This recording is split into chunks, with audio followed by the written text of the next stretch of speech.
খুব বেশি বিপদে আছেন, দেয়ালে পিঠ থেকে গেছে, পৃথিবীতে কোনো মানুষের কাছ থেকে সহায়তা পাওয়ার আশা ছেড়ে দিয়েছেন, অসুবিধা নাই। এই তিনটা আমলকে আপনি নিজের জন্য বাধ্যতামূলক করেন, ইনশাআল্লাহ তাআলা হেফাজত করুন। বিপদ আপদ, বিশেষ করে কঠিন বিপদে আপনি যদি পড়ে যান, তাহলে মুক্তি লাভের জন্য দোয়া ইউনুস বেশি বেশি পড়বেন। এর পাশাপাশি আরো দুটি আমলের কথা বলতে পারে, যেটা আমার জীবনে বহুবার আমল করে দেখেছি, আমি হাতে হাতে পেয়েছি আলহামদুলিল্লাহ। এক নম্বর হলো দোয়া ইউনুস, আরেকটা হলো ইস্তেগফার। এটাও হাদিসে আসছে, নবী করিম সাল্লাল্লাহু আলাইহি ওয়াসাল্লাম বলেছেন, মান লাজিমাল ইস্তেগফার, যে ব্যক্তি ইস্তেগফারকে লাজিম বানায় নেয়। লাজিম বানায় নেয় মানে কি? মানে পড়তেই থাকে, থামে না। টয়লেটে গেছে তখন শুধু বন্ধ, খাচ্ছে তখন শুধু বন্ধ, ঘুমাচ্ছে তখন শুধু বন্ধ, আর সারাক্ষণ পড়তেই থাকে ইস্তেগফার। আস্তাগফিরুল্লাহ ওয়া আতুবু ইলাইহি, সাইয়্যিদুল ইস্তেগফার বা যে কোনো ইস্তেগফার, সবচেয়ে ছোট ইস্তেগফার আস্তাগফিরুল্লাহ আস্তাগফিরুল্লাহ। এটা যে পড়তেই থাকে, নবী করিম সাল্লাল্লাহু আলাইহি ওয়াসাল্লাম বলেছেন, তার যে কোনো বিপদ থেকে বের হওয়ার জন্য আল্লাহ তাআলা নিজে পথ দেখায় দেন। এমন ভাবে পথ দেখাবেন সে কল্পনাও করবে না। এবং জীবনে বহুবার আমি আমলটা করে দেখেছি, কঠিন কঠিন বিপদে আল্লাহ তাআলা কিভাবে উদ্ধার করেছেন, আমি নিজে অবাক হয়ে গেছি, সারপ্রাইজড হয়ে গেছি। নাম্বার 3, দুরুদ।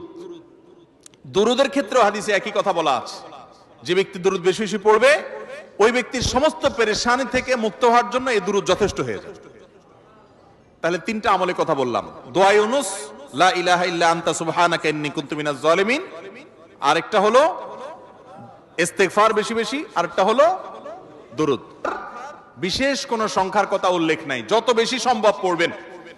দুনিয়াবি কোনো বিষয় হাসিলের জন্য অভিজ্ঞতার আলোকে, রুকিয়া হিসাবে, ঝাড়ফুঁক হিসাবে, বা দুনিয়ার কোনো কাজে আল্লাহর কাছে প্রার্থনার অংশ হিসাবে তাজরিবা দ্বারা অনেক আমল, যেমন ঝাড়ফুঁকের মধ্যে যেরকম, রুকিয়ার মধ্যে যেরকম বিভিন্ন আমল, আয়াত, হাদিস, সংখ্যা ঠিক করে আপনার ওলামা একরাম করে করে সেটা তাজরিবা পেয়েছেন, ওই আলোকে করা যায়, সেভাবে করা যেতে পারে।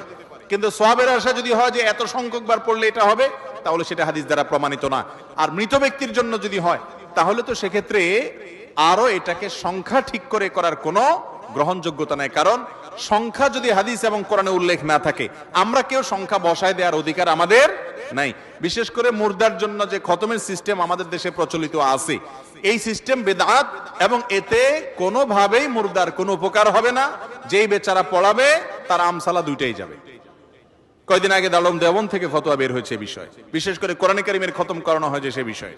তো এই জন্য মুর্দার জন্য দোয়া করে বা তার জন্য খতমের অ্যারেঞ্জ করে মুর্দার কোনো উপকারে, বিশেষ করে টাকা দিয়ে, টাকা নিয়ে যদি আপনি করেন, তাহলে সেক্ষেত্রে কোনো উপকারে আসবে না, বরং সেটা নাজায়েজ এবং গুনাহের কথা। বাকি হ্যাঁ, মুর্দার জন্য আমরা দোয়া করব এবং তাদের জন্য অবশ্যই কোরআনে কারীম তেলাওয়াত